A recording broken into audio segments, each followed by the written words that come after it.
So Matt Wells is the offensive coordinator at Texas Tech. I remember the day you and I sat at ESPN Central Texas. We get a call from longtime Dallas reporter Matt Mosley who says, Baylor has its offensive coordinator, and it was Matt Wells. And our reaction...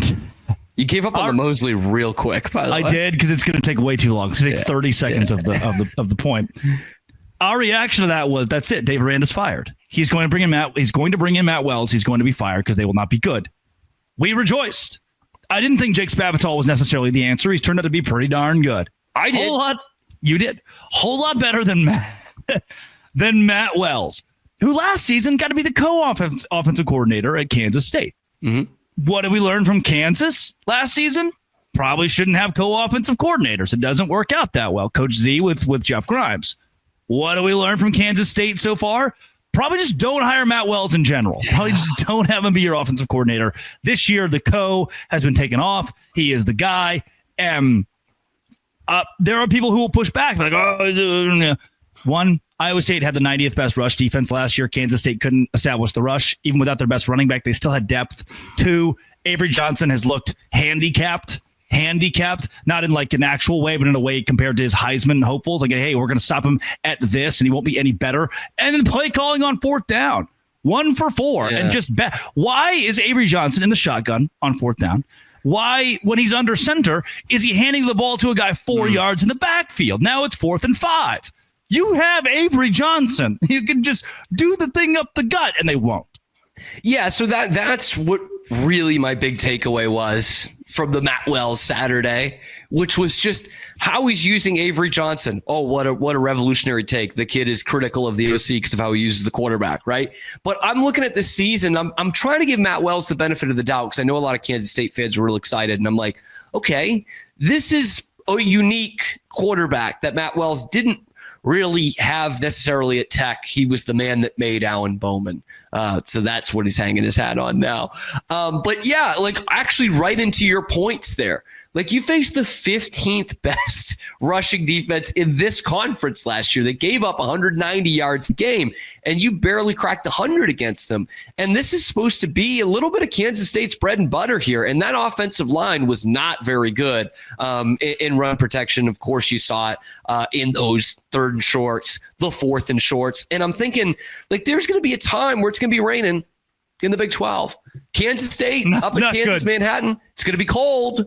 There's going to be times where Kansas State, if they're going to be a Big 12 contender, are going to need to run the ball when teams know they're going to run the ball, and they couldn't do it on Saturday when the conditions were ideal for running the football. But yeah, I look back at that. It was in the first half. I think they were down early. I think that was before it was 7-7, and they had a 3rd and 1, and then they had a 4th and 1 because they handed it off both times. And did they get the 4th down conversion? They didn't get the 4th down. And it was handing it off both times. And then they do get Avery Johnson the ball in a 4th and short late in the game. And it's not an option play. It's not an RPO. It's just straight up the gut running it like you would do with a running back. It was a quarterback sweep, actually. It was a little off tackle. It didn't work. And so I'm like, you have a Swiss Army knife here in Avery Johnson. And there are 2 ways to look at this, right? Like maybe, we've all been critical of Avery Johnson, the way he passes the ball, his accuracy or lack thereof. Maybe Matt Wells is just making him a pocket passer, and it's going to take some time. But all I could think of on Saturday was, would have been nice if they had an OC quarterback whisperer, quarterback guru, who had a lot of the same skill sets as Avery Johnson. Remember that? You remember Colin Klein? You remember watching him play?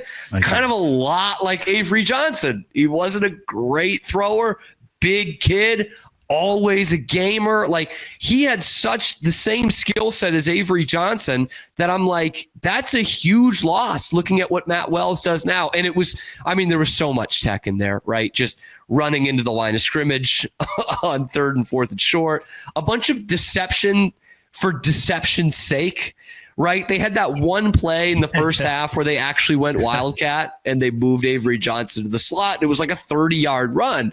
And then the rest of the game, it's just fake jet sweeps, fake this way, fake that way. And it really didn't confuse Iowa State's defense all that much. So just a lot of the Matt Wells experience wrapped into that, man. And it might have cost them the game late on. I don't mind going for that fourth down, but just all told, being 1 for 4 on fourth down, you're just not going to win many games doing that.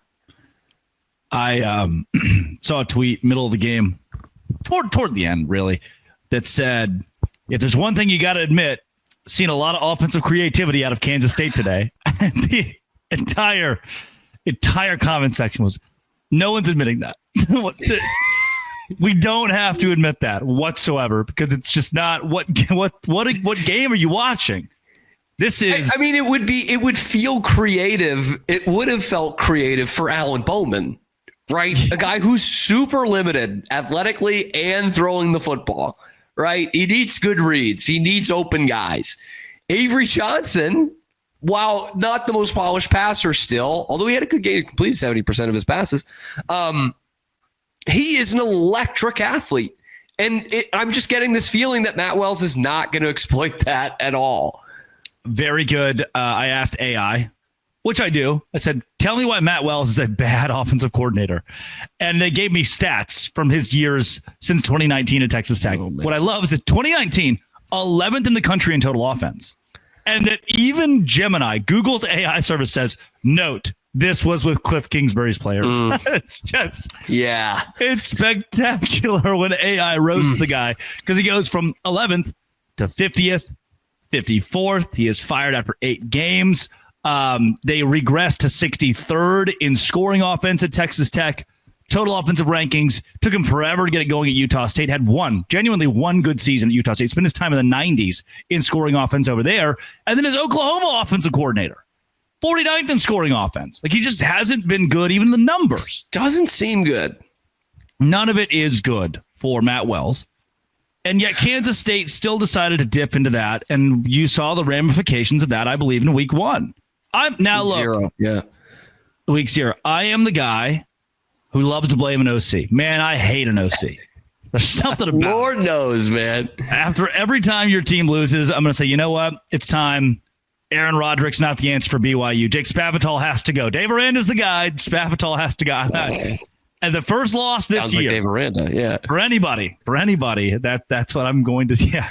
Aranda does love to. Aranda also loves to blame a good assistant. So Matt Wells might be on the docket for Baylor someday, because the dude likes getting new coordinators in there. But I just think back to the fourth downs, right? Like, this is game 1. It's a big game for game 1. Like, normally you're not going into a week 1 against North Dakota and being like, boy, I got to have my fourth down plays ready. But this you did. And like, I know it's the head coach that's saying, hey, we're going for it here, but that's where you make your money. As an OC, that is where you make your money. Third down, and definitely on fourth down. And that's where it seemed Kansas State was at its most archaic on Saturday. Yeah. Talking quarterback whispers, I got a guy who coached Andy Dalton, Trevon Boykin, recruited Max Duggan, and Chandler Morris. Just saying. Always an option. Coming up, Baylor smoking that Auburn pack. Today's show is brought to you by Rugia, one of the brand new sponsors at Locked On. Guys, you probably have heard of Viagra and maybe even tried it. But if you're looking for something beyond the usual pill, Rugia Ready is there for you. 3-in-1 formula dissolves under your tongue, kicks in fast, on average in 15 minutes. Effects can last up to 36 hours. If traditional options haven't worked, over 150,000 men have made the switch. Completely online, it connects you with a board-certified doctor. Customer reviews on their site are spectacular. Rugiet.com/LockedOnCollege. Locked On College is your code to get 15% off. RUGIET.com/LockedOnCollege. Use promo code LockedOnCollege for 15% off. Individual results may vary with prescription treatment. Compounded drugs are permitted to be prescribed under federal law, but are not FDA approved, do not undergo FDA safety, effectiveness, or manufacturing review. Please visit the Rugia website for full safety information. That is Rugia.